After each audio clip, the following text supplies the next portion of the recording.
महाराष्ट्राचे उपमुख्यमंत्री आणि अर्थमंत्री अजित पवार यांनी महाराष्ट्राचा 2025 आणि 26चा अर्थसंकल्प सोमवारी 10 मार्च रोजी सादर केला।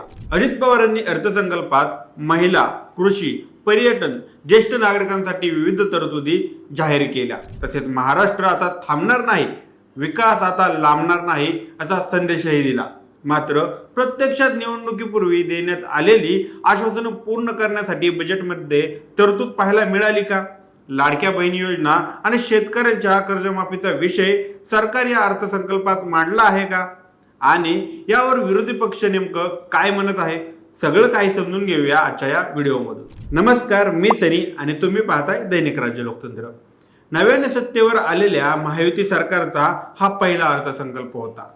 तसेच अर्थमंत्री म्हणून अजित पवार यांचा हा 11वा अर्थसंकल्प होता। महायुती सरकारनं निवडणुकीपूर्वी राज्यातील जनतेला विविध आश्वासनं दिली होती। त्या आश्वासनांची पूर्तता या अर्थसंकल्पातून होते का, याकडे संपूर्ण राज्याचं लक्ष लागलं होतं। राज्यातील महिलांना लाडकी बहीण योजनेचा लाभ म्हणून 2100 रुपये देणार, शेतकऱ्यांची कर्जमाफी करणार आणि नमो शेतकरी महासन्मान निधी योजनेच्या रकमेत वाढ करणार, या 3 प्रमुख घोषणा महायुती सरकारने केल्या होत्या। याबाबत काय निर्णय होणार याकडे सर्वांचं लक्ष लागलं होतं। मात्र यासह जाहीरनाम्यात दिलेल्या आश्वासनांबाबत ठोस तरतूद या अर्थसंकल्पात पाहायला मिळालेली नाही। यामुळे विरोधकांनी थेट युती सरकारचा जाहीरनामा वाचून दाखवला।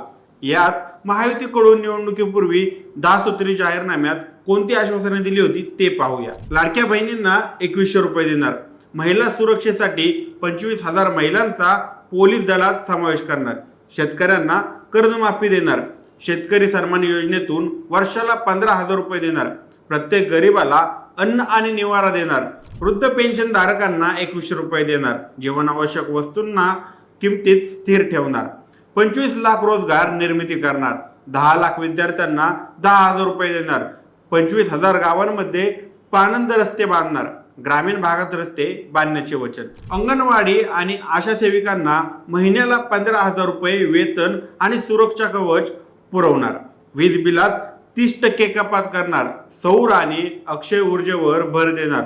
महायुती सरकारनं निवडणुकीपूर्वी विजन महाराष्ट्र 2029 या आपल्या जाहीरनाम्यात अशा धोरणांचा समावेश केला होता। बजेटवर बोलताना माजी मुख्यमंत्री उद्धव ठाकरे म्हणाले की जाहीरनाम्यातल्या थापांपैकी एक तरी गोष्ट या अर्थसंकल्पात केली आहे का? लाडक्या बहिणींना 2100 रुपये दिले का? शेतकऱ्यांना कर्जमाफी दिली का? मी नागपूरच्या पहिल्या अधिवेशनात कार्यक्रम जाहीर करून कर्जमुक्त जाहीर केलं होतं, ते आज झालेलं नाही।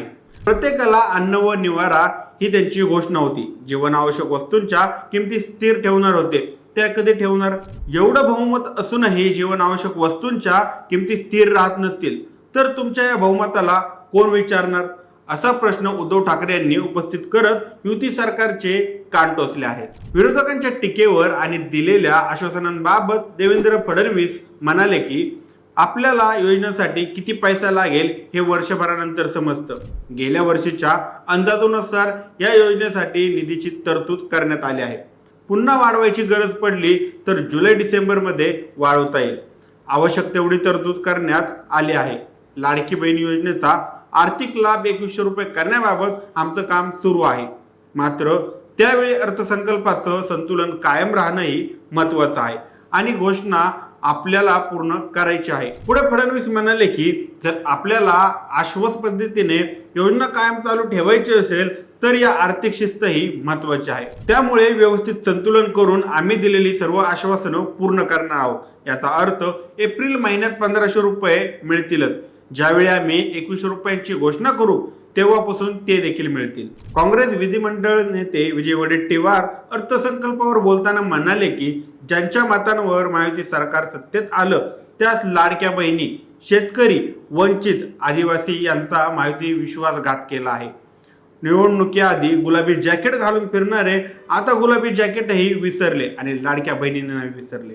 अर्थसंकल्पात सरकारने शेतकऱ्यांशी देखील गद्दारी केली। शेतकऱ्यांना कर्जमाफी देणार असं आश्वासन महायुती सरकारनं निवडणुकीत दिलं होतं, पण आज अर्थसंकल्पाच्या भाषणात बळीराजाच्या पदरी निराशा आली आहे।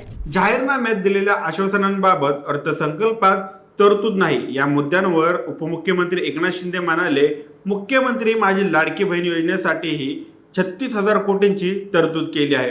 ते विचारायात वाढवणार कधी, त्यावर आमचं काम सुरू आहे. आम्ही ज्या घोषणा केल्या त्या प्रिंटिंग मिस्टेक नाही आहेत. आम्ही ज्या सगळ्या गोष्टी करणार आहोत, जे आश्वासनं दिली आहेत ते पंचवार्षिक असतात.